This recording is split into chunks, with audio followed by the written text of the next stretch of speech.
হোজাই গোলাঘাটিয়া বস্তিত সংঘটিত হয় ভয়ংকৰ পথ দুৰ্ঘটনা। পথ দুৰ্ঘটনাত থিতাতে নিহত এগৰাকী মহিলা।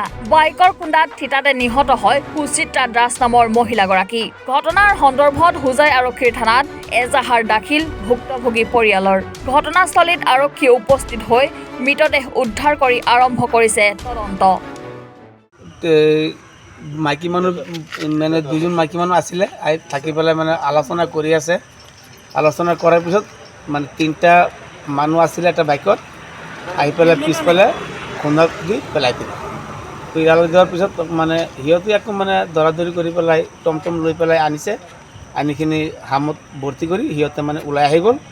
পিছত মানে এইটো মানে আৰু মই যাব নোৱাৰোঁ মানে নাজানো মই এইটো বাইক গাড়ী আছিলে। এতিয়া আপোনাৰ ৱাইফ ঢুকালে? হয়। কি কয় পথ দুৰ্ঘটনা ক'ত হৈছিল? এই গোলাঘাটিয়া বস্তি। নাম কি আপোনাৰ ৱাইফৰ? সুচিত্ৰা দাস। মানে কি সন্দেহ হয় আপোনাৰ? হা? কি সন্দেহ হয়? সন্দেহ মানে ভাইকে মাৰিছে। মানে কোনোবা জানি বুজি মাৰিছে নেকি তেনেকুৱা? জানি বুজি মাৰিছে। মানে কিবা দুশ্মনী আছে নেকি? নাই নাই নাই, দুশ্মনী নাই, দুশ্মনী নাই।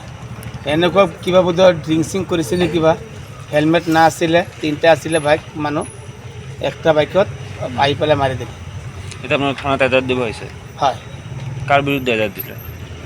কাৰ বিৰুদ্ধে মানে দিম আৰু মানে মাৰিছে যে বাইকাৰ বাইকেৰ ব্যাপাৰে দিম আৰু চাম কি হয়।